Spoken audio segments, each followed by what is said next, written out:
ગુજરાતમાં આગામી 5 દિવસ સુધી તમામ જિલ્લાઓમાં હળવાથી મધ્યમ વરસાદ પડવાની શક્યતા છે। સર્જાયેલા લો પ્રેશર અને ભેજવાળા પવનોના કારણે રાજ્યમાં જે વરસાદનું પ્રમાણ છે એ કદાચ થોડું ઘણું વધી પણ શકે છે। દરિયાકાંઠાના વિસ્તારોમાં પવનની ગતિ એ ખૂબ વધારે રહેશે અને દરિયો તોફાની બને તેવી પણ શક્યતા છે। વાત હવે દક્ષિણ ગુજરાત, મધ્ય ગુજરાત અને સૌરાષ્ટ્રના અનેક વિસ્તાર કે જ્યાં સારો વરસાદ થવાની શક્યતા છે। દક્ષિણ ગુજરાતમાં સારો વરસાદ થયો, મધ્ય ગુજરાતના 50% ભાગોમાં સારો વરસાદ થયો અને સૌરાષ્ટ્રની અંદર આખો સૌરાષ્ટ્ર માની લો તો એમાંથી ખાલી 40% જેટલું બાદ કરીએ તો દ્વારકા, જામનગર સહિતનો જે સૌરાષ્ટ્રનો વિસ્તાર છે ત્યાં વરસાદની એક હજુ પણ આશા છે। જે વિસ્તારોમાં હજુ વાવણી નથી થઈ ત્યાં ખેડૂતો માટે આ વરસાદ ખૂબ જ જરૂરી માનવામાં આવી રહ્યો છે। જુલાઈ મહિનામાં અંત સુધી રાજ્યમાં વરસાદી માહોલ ચાલુ રહેવાની સંભાવના છે। બે સિસ્ટમ છે, જે એક સિસ્ટમમાંથી અત્યારે ચાલુ છે અને બીજી સિસ્ટમ એવી છે કે જે જુલાઈ મહિનો પૂર્ણ થવાને આરે હશે તે દરમિયાન એનું રૌદ્ર સ્વરૂપ બતાવી શકે છે। અલ નીનોના વર્ષ વચ્ચે આ વરસાદ ખેતી માટે ખૂબ જ મહત્વપૂર્ણ સાબિત થઈ શકે છે। જો કે વરસાદ ખેંચાયો, વરસાદનો એક રાઉન્ડ પણ આવ્યો, એ રાઉન્ડે દક્ષિણ ગુજરાત અને સૌરાષ્ટ્રના કેટલાક ભાગોમાં તબાહી મચાવી, ખેડૂતોને પણ પાયમાલ થતા જોવા મળ્યા, કેટલોય પાક બગડતો જોવા મળ્યો, ઘરો બગડતા જોવા મળ્યા, ઘરવખરીનો સામાન બગડતો જોવા મળ્યો। પરંતુ હવામાન વિભાગના કહેવા પ્રમાણે બંગાળની ખાડીમાં બનેલો એ લો પ્રેશર એરિયા એ થોડું આગળ વધીને પશ્ચિમ બંગાળ, ઝારખંડ અને ઉત્તર ઓડિશા પર આવી ગયું છે અને હવે એ થોડું આગળ વધશે તેવી પણ શક્યતા છે। આ ઉપરાંત ગુજરાત પર અરબી સમુદ્રમાંથી ભેજવાળા પવનો આવી રહ્યા છે, જે આગામી દિવસોમાં વરસાદ લાવવામાં મદદરૂપ થાય તેવી પણ શક્યતા છે। ગુજરાતમાં સામાન્ય રીતે જુલાઈ અને ઓગસ્ટ મહિનામાં એ વધારે વરસાદ પડે છે, પરંતુ આ વખતે રાજ્યમાં અડધા વિસ્તારોમાં ભારે વરસાદ પડ્યો હોય તો અડધા ગુજરાતમાં વરસાદની ભારે કમી જોવા મળી છે। રાજ્યમાં હજી પણ ઘણા એવા વિસ્તારો છે કે જ્યાં ચોમાસાનો 1.5 મહિનો પૂરો થઈ ગયો છતાં પણ વાવણી લાયક વરસાદ નથી થયો। ખેડૂતો વરસાદની રાહ જોઈ રહ્યા છે। જો હવે ફરીથી ચોમાસું ધીરે ધીરે સક્રિય થઈ રહ્યું છે, હવે રાજ્યના કેટલાક વિસ્તારોમાં ફરીથી વરસાદ પણ શરૂ થયો છે, કેટલાક વિસ્તારોમાં વાદળ દેખાઈ પણ રહ્યા છે, સાથે જ એ ગરમી જે છે તેનું પ્રમાણ ખૂબ વધતું જોવા મળી રહ્યું છે।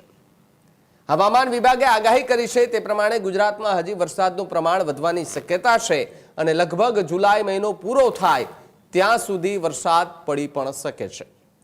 હાલની સ્થિતિ પ્રમાણે જોવા જઈએ તો આગામી 5 દિવસ સુધી રાજ્યના તમામ જિલ્લાઓમાં હળવાથી મધ્યમ વરસાદ અને છૂટાછવાયા વરસાદની આગાહી થઈ છે, જ્યારે એનો અર્થ એ થાય છે કે સાર્વત્રિક વરસાદની શક્યતા નથી અને ભારે વરસાદની શક્યતા એ પણ થોડી ઓછી મનાઈ રહી છે। ભારે તો વરસાદની કોઈ શક્યતા છે જ નહીં, પણ જો છૂટાછવાયા વરસાદની વાત કરવામાં આવે તો આ મહિનો પૂર્ણ થાય તે દરમિયાન છૂટાછવાયા સ્થળોએ વાવણી લાયક વરસાદ થઈ શકે છે અને ભારે વરસાદની શક્યતા પણ નથી। કેટલાક વિસ્તારો એવા પણ છે કે જ્યાં ભારે વરસાદ પડી પણ શકે અને કેટલાય વિસ્તારો એવા પણ છે કે જે ખાલી વાદળો દેખાશે, હવામાન પલટાશે, પરંતુ વરસાદ ના પણ પડે તેવી શક્યતા છે। હવામાન વિભાગના આંકડાકીય મોડલ એ પ્રમાણે જો વાત કરવામાં આવે તો 19 અને 20 જુલાઈની આસપાસ હજી પણ વરસાદનું થોડું જોર વધે તેવી શક્યતા છે, જ્યારે ખાસ કરીને દક્ષિણ ગુજરાતના જિલ્લાઓ, પૂર્વ ગુજરાતના જિલ્લાઓ તથા સૌરાષ્ટ્રના દક્ષિણ ગુજરાતના જે જિલ્લાઓ છે ત્યાં વરસાદ વધે તેવી સંભાવના છે। ઉત્તર ગુજરાત, કચ્છ તથા મધ્ય ગુજરાતમાં પણ વરસાદ પડશે, પરંતુ ખૂબ વધારે વરસાદ પડી તેવી શક્યતા નહિવત મનાઈ રહી છે। એક તરફ માઠા સમાચાર પણ કહી શકાય ને એક તરફ આનંદના સમાચાર કહી શકાય કે વાવણી લાયક વરસાદ થશે। કચ્છ, સૌરાષ્ટ્રના કેટલાક ભાગો અને મધ્ય ગુજરાતના ભાગો, ઉત્તર ગુજરાતના ભાગો ત્યાં પણ વરસાદ થશે। હવામાન વિભાગના કહેવા પ્રમાણે રાજ્યમાં 17 થી લઈને 23 જુલાઈ સુધી વરસાદ પડી શકે છે। 17 જુલાઈ સુધીની સ્થિતિ જોઈ લઈએ તો ગુજરાતમાં માત્ર 6 જિલ્લાઓ જ અત્યાર સુધી એવા છે કે જ્યાં સરેરાશ કરતાં વધારે વરસાદ થયો છે અને એક જિલ્લામાં સરેરાશ જેટલો વરસાદ થયો છે। બાકીના તમામ જિલ્લાઓમાં સરેરાશ કરતાં ખૂબ ઓછો વરસાદ નોંધાયો છે। 1 જૂનથી લઈને 17 જુલાઈ સુધીમાં દેવભૂમિ દ્વારકામાં 96% માફ કરજો વરસાદ નોંધાયો, કચ્છમાં 85%, જામનગરની અંદર 70%, બનાસકાંઠા અને વાવ થરાદમાં 66%, પોરબંદરમાં 65%, મોરબીમાં 64%, આણંદમાં 63%, વરસાદની ઘટ સાથે સૌથી ઓછો વરસાદ ધરાવતા જિલ્લાઓ જોવા મળી રહ્યા છે. માત્ર જૂનાગઢ, અમરેલી, ગીર સોમનાથ, સુરત, ડાંગ, નવસારી, વલસાડ, વાપી, દમણ, દાદરા અને નગર હવેલી આ જે જિલ્લાઓ છે ત્યાં સરેરાશ કરતાં વધારે વરસાદ નોંધાયો છે. ભાવનગર જે જિલ્લો છે ત્યાં પણ સરેરાશ કરતાં થોડો ઓછો વરસાદ નોંધાયો છે. આમ તો સરેરાશ જેટલો જ વરસાદ કહી શકાય. 17 જુલાઈ સુધી રાજ્યમાં સરેરાશ 31% જેટલા વરસાદની ઘટ નોંધાઈ. હાલની સ્થિતિ પ્રમાણે જોવા જઈએ તો ગુજરાતમાં હળવાથી મધ્યમ વરસાદ ચાલુ રહેશે. આગામી દિવસોમાં થોડા વરસાદ વધવાની શક્યતા છે, પરંતુ ભારે વરસાદની શક્યતા આગામી 5 દિવસમાં નથી જોવા મળી રહી. હાલ પશ્ચિમ બંગાળ અને ઓડિશા પર રહેલો જે લો પ્રેશર છે એ એરિયા આગળ વધે અને ગુજરાતની નજીક આવે તો આપણે વધારે વરસાદ થવાની શક્યતા છે. જ્યારે સામાન્ય રીતે અતિભારે વરસાદ માટે રાજ્યની આસપાસ કોઈ એક મોટી વરસાદી સિસ્ટમ સક્રિય હોવી પણ જરૂરી છે. તેના સિવાય રાજ્યમાં વરસાદ વધે તેવી સંભાવના ખૂબ ઓછી છે.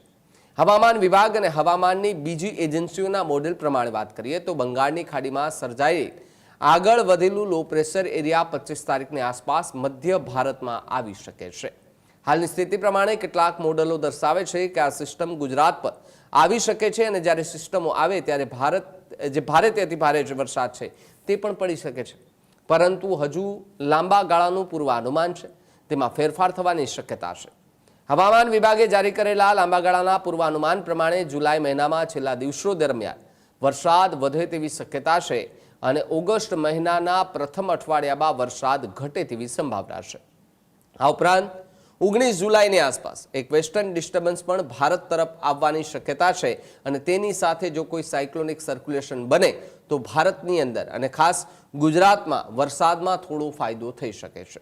ખાસ કરીને ઉત્તર ગુજરાત, મધ્ય ગુજરાતના તમામ જિલ્લાઓ, સૌરાષ્ટ્રના અડધા જિલ્લાઓ અને કચ્છ જિલ્લામાં હજુ પૂરતો વરસાદ નથી પડ્યો અને તેની અસર ખેતી પર પણ જોવા મળી રહી છે. ખેડૂતો વાવણી કરી શક્યા નથી અને ધીરે ધીરે કેટલાય પાકની વાવણી કરવાનો સમય પણ હવે પસાર થઈ રહ્યો છે. જો થોડા દિવસ હજી પણ મોડો વરસાદ થાય તો કેટલીક પાકની વાવણીનો સમય એ પાકના ઉત્પાદન પર પણ પડી શકે છે.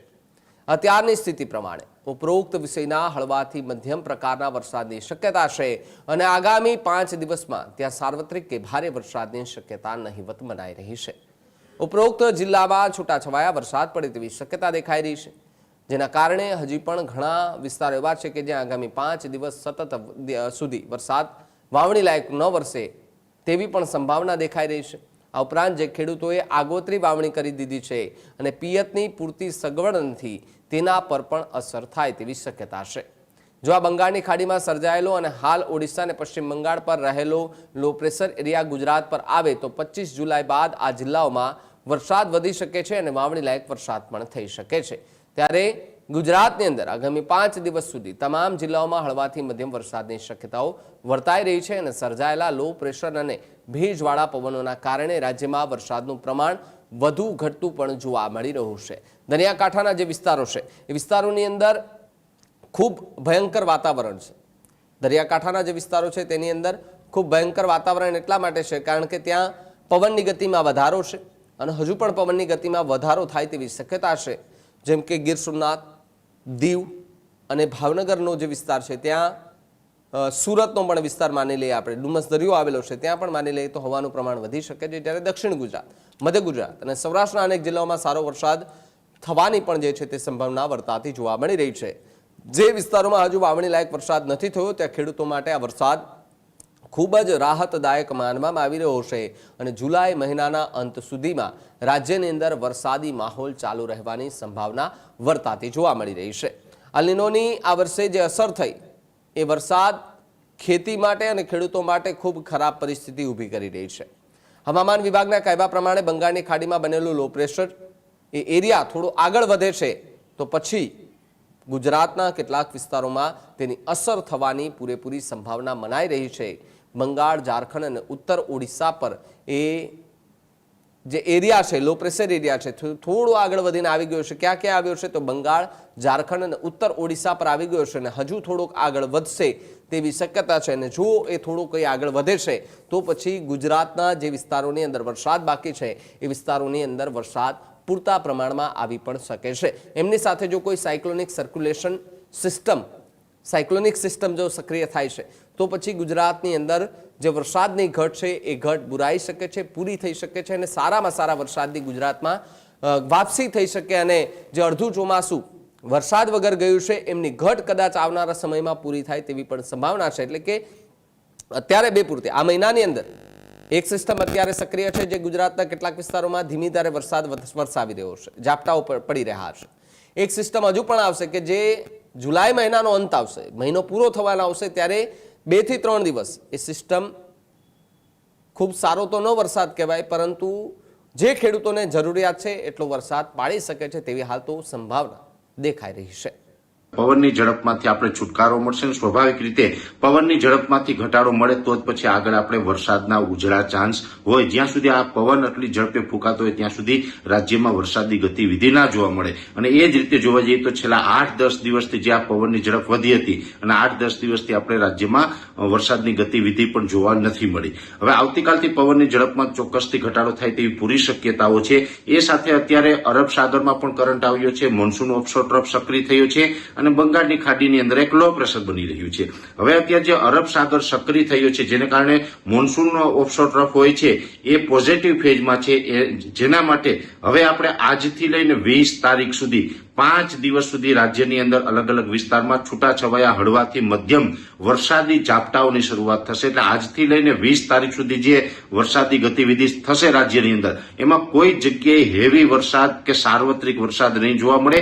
છૂટાછવાયા વરસાદ હશે અને એની અંદર માત્ર છૂટાછવાયા ઝાપટાથી લઈને મધ્યમ ઝાપટા, અમુક જગ્યાએ ભારે ઝાપટા, બાકી કોઈ જગ્યાએ સાર્વત્રિક કે વધારે વરસાદ પડે તેવી અપેક્ષાઓ હજુ આપણે રાખવાની નથી, કેમ કે હવે મોન્સૂન ઓફશોર ટ્રફ સક્રિય થયો છે જેને કારણે આ ઝાપટા પડવાના છે. અને જ્યારે બંગાળની ખાડીની અંદર જે લો પ્રેશર સિસ્ટમ અત્યારે જે ડેવલપ થઈ રહી છે આ લો પ્રેશર સિસ્ટમ છે એ ગુજરાત તરફ આવવાની નથી, કેમ કે એ લો પ્રેશર સિસ્ટમ છે એ ઉત્તર ભારત તરફ જશે, જેને કારણે બિહાર હોય, યુપી છે, દિલ્હી, હરિયાણા, પંજાબ આ વિસ્તારોની અંદર વરસાદનો લાભ મળશે. એટલે અત્યારે જે બંગાળની ખાડીની અંદર જે સિસ્ટમ બની રહી છે એ સિસ્ટમનો લાભ ગુજરાતને મળવાનો નથી. અત્યારે જે 15 થી 20 તારીખ વચ્ચેનું જે આ ઝાપટાનું આપણું ઘણા સમયથી અનુમાન હતું એ ઝાપટા છે મોન્સૂન ઓફશોર ટ્રફને કારણે જોવા મળશે. તો ગુજરાતની અંદર સાર્વત્રિક વરસાદનો રાઉન્ડ ક્યારે, જો એની વાત કરવા જઈએ તો અત્યારે જે લો પ્રેશર બની રહ્યું છે એ તો ઉત્તર ભારત તરફ નીકળવાનું છે, એનો લાભ નથી મળવાનો. પણ આ જે લો પ્રેશર નીકળી જશે પછી તુરંત જ લગભગ 23 કે 24 જુલાઈ આસપાસ એક ફરીથી બીજું લો પ્રેશર છે એ બંગાળની ખાડીમાં બને તેવી પૂરી શક્યતાઓ છે. અને એ પાછું આના પછીનું જે લો પ્રેશર બનશે એનો જે ટ્રેક છે એ લગભગ ગુજરાત તરફ હશે, જેને કારણે 25 જુલાઈથી લઈ અને આપણે 31 જુલાઈનું જે સેશન હશે એ સેશનની અંદર આપણે સારા વરસાદની આશા રાખી શકીએ. ને એ પણ બંગાળની ખાડીનું જે લો પ્રેશર છે જેને કારણે આમ જોવા જઈએ તો ઉત્તર ગુજરાતના ભાગ હોય, મધ્ય ગુજરાતના ભાગ હોય, પશ્ચિમ સૌરાષ્ટ્ર છે, કચ્છ છે એ તરફ કદાચ શક્યતા છે એ વધારે રહેશે. સૌરાષ્ટ્રના જે બીજા દક્ષિણ સૌરાષ્ટ્ર હોય અથવા તો જે ભાવનગરના વિસ્તાર હોય, દક્ષિણ ગુજરાતના વિસ્તાર હોય એમાં વરસાદનું પ્રમાણ છે એ ચોક્કસથી જોવા મળે પણ કદાચ ઓછું પણ જોવા મળી શકે. જ્યારે ઉત્તર ગુજરાત હોય કે મધ્ય ગુજરાત હોય, કચ્છ હોય, પશ્ચિમ સૌરાષ્ટ્રના ભાગોની અંદર હોય એમાં કદાચ સારું એવું વરસાદનું પરફોર્મન્સ જોવા મળી શકે. જોકે આ જે સિસ્ટમ છે હજુ ડેવલપ નથી થઈ, ડેવલપ થશે એટલે અમે સતત નજર રાખશું કયા વિસ્તાર ઉપરથી પસાર થશે, કયા વિસ્તારને વધુ લાભ આપશે એ તો આવનારા સમયમાં ખ્યાલ આવશે. પણ અત્યારે જે ટ્રેક બતાવી રહ્યા છે એ ટ્રેક મુજબ અમને આ પ્રકારનું ચિત્ર દેખાઈ રહ્યું છે. ખાસ કરીને જોવા જઈએ જ્યારે અરબ સાગરની સિસ્ટમ હોય ત્યારે દક્ષિણ સૌરાષ્ટ્રથી લઈને દક્ષિણ ગુજરાતના વિસ્તારોને વધારે વરસાદનો લાભ મળતો હોય, જ્યારે બંગાળની ખાડીની સિસ્ટમ હોય ત્યારે ઉત્તર ગુજરાત, મધ્ય ગુજરાત, કચ્છ અને પશ્ચિમ સૌરાષ્ટ્રને સારા વરસાદનો લાભ મળતો હોય. ગયા રાઉન્ડની અંદર જોવા જઈએ તો ગયા રાઉન્ડ એટલે કે જુલાઈના પ્રથમ અઠવાડિયામાં જે આપણે રાઉન્ડ આવ્યો એ આપણે અરબ સાગરની સિસ્ટમને કારણે આવ્યો હતો, જેને કારણે સૌરાષ્ટ્રના દક્ષિણ ભાગો અને દક્ષિણ ગુજરાતમાં વધારે હતો. પણ હવે પછીનો નેક્સ્ટ રાઉન્ડ છે એ બંગાળની ખાડીની સિસ્ટમો આવવાની છે. અને આમ જોવા જઈએ તો હવે બંગાળની ખાડી પણ સારી એવી સક્રિય થઈ છે, એટલે એક પછી એક સિસ્ટમો છે એ બંગાળની ખાડીની અંદર પણ બનતી રહેવાની છે. એટલે આજથી લઈને 20 તારીખ સુધી વરસાદી ઝાપટા 25 થી 31 બંગાળની ખાડીની સિસ્ટમ આવે અને એમ 2 રાઉન્ડની અંદર જુલાઈ મહિનામાં જે વરસાદ થશે ને જુલાઈ મહિનો પૂર્ણ થાય પછી ઓગસ્ટમાં પણ વરસાદ રોકાવાનો નથી. ઓગસ્ટમાં પણ એક પછી એક સિસ્ટમ છે એ આવવાની સંભાવનાઓ છે ને ઓગસ્ટની અંદર પણ સારા વરસાદનો એક અનુમાન છે. ખેડૂત ભાઈઓ છે ખેતરમાં ડ્રોન ઉડાવતા હોય છે ત્યારે આપણે એક પ્રશ્ન સતાવતો હોય છે કે જે આપણે અત્યાર સુધી જીપીએસ ટેકનોલોજી વાળા ડ્રોન વાપર્યા છે, જેથી કરીને મોબાઈલ ટાવર છે અથવા તો હાઈ ટેન્શન લાઈન પસાર થતી હોય, કોઈ વૃક્ષો હોય, ત્યારે જે જીપીએસ ટેકનોલોજી વાળા ડ્રોન છે એમાં ટકરાય અને ટ્રેસ થાય છે. પણ એગ્રીઓન લાવ્યું છે જીએનએસએસ ટેકનોલોજી ડ્રોન, જેથી કરીને એ ડ્રોન છે એ કોઈ જગ્યાએ ટકરાય નહીં, પોતાની રીતે જ ડિસિઝન લે છે ને મૂવ થઈ જાય છે, જેથી કરીને જીએનએસએસ ટેકનોલોજી ડ્રોન છે એ વાપરવાનો આગ્રહ રાખો. આ જ પ્રકારની તમામ અપડેટ જોવા માટે ન્યૂઝરૂમ ગુજરાતને લાઇક, શેર અને સબસ્ક્રાઇબ કરવાનું ભૂલતા નહીં.